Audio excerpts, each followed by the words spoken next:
অনুগল্প প্রতিদান কলমে কণ্ঠে সরোজকান্তি রায়। ৭৫ বছরের সমীর বাবু আজ একাকী গ্রামের বাড়িতে একটি ছোট্ট কুঠিরে কাটান।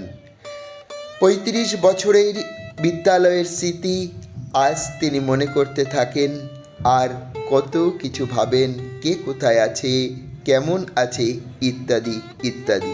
বসে থাকতে থাকতে যখন বিরক্তি লাগে তখন তিনি উঠে পায়চারি করেন।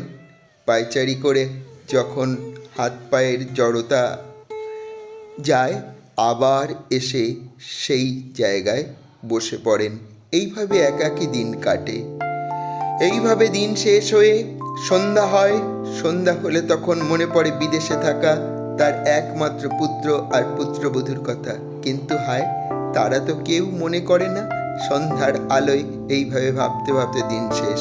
আবার পরের দিন সেই একই জায়গায় একইভাবে বসে বসে কাটে, কিন্তু আজকে একটু অন্যরকম হলো। কে যেন হঠাৎ মোবাইলে ফোন করেছে। যাই গিয়ে ধরে দেখি কি হয়। উনি মোবাইলে গিয়ে হ্যালো হ্যালো, কে বলছো, কে বলছো, তুমি কে বলছো? ও, আমি তো তোমাকে চিনতে পারছি না, আমি তো তুমি একটু পরিচয় দাও। স্যার, আমি মলয়। আপনার মনে আছে রামপুর স্কুলের ২০০০ সালের ব্যাচে ছিলাম। আমি আজকে কাশ্মীরে সেনাবাহিনীতে কাজ করছি। স্যার, আজও স্কুলের কথা মনে পড়ে, আপনার কথা মনে পড়ে, আপনাদের কথা মনে পড়ে। স্যার, আমি অত্যন্ত গরিব ছিলাম। একাকী বন্ধুদের সঙ্গে মিশতে না পেরে যখন মন মরা হয়ে দূরে কাটাতাম, আপনিই তো স্যার। হ্যাঁ হ্যাঁ, আপনি স্যার। আপনি এসে আমার পিঠে হাত রেখে বলতেন, বাবা, সংগ্রাম করতে হবে, বড় হতে হলে সংগ্রাম করতে হয়। ও হ্যাঁ হ্যাঁ হ্যাঁ, মনে পড়েছে রে, মনে পড়েছে। স্যার, আজকে আমি খুব ভালো আছি। কাশ্মীরে আমার পোস্টিং। স্যার, আরেকটা কথা মনে পড়ে এখনো।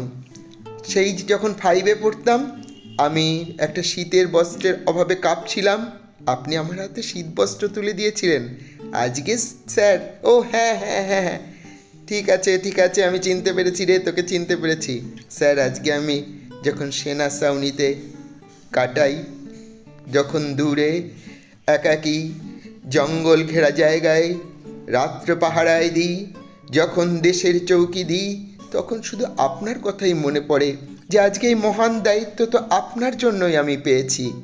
স্যার, একটা অনুরোধ স্যার, এবার যদি বাড়িতে ফিরি এই কাশ্মীরি একটা শাল নিয়ে যাবো আপনার জন্য। আপনাকে কিন্তু নিতে হবে স্যার, নিতেই হবে কিন্তু। না না না না, এসব কি বলছিস? ঠিক আছে বাবা, ঠিক আছে বাবা, তোর যখন মনের ইচ্ছা। শত দুঃখের বিষাদ ভরা দিনের মাঝে কিছুটা আনন্দের দক্ষিণা হাওয়া বয়ে যায়। মনে হয় আজ তিনি একা নয়। ছাত্রের সঙ্গে ফোন কেটে আবার তার নির্ধারিত চেহারে বসে শূন্য আকাশের দিকে তাকিয়ে ভাবে, হে ঈশ্বর, তোমার একই ইচ্ছা। যেখানে রক্তের সম্পর্ক শেষ হয়ে গেছে, সেই স্কুলে পেশাগত জীবনে কাটিয়ে কাকে কি বলেছি, কাকে কি করেছি, সব মনে রেখে আজ তার প্রতিদান দিচ্ছে। ধন্যবাদ সকলকে। আজকে এই পর্যন্ত, আবার দেখা হবে।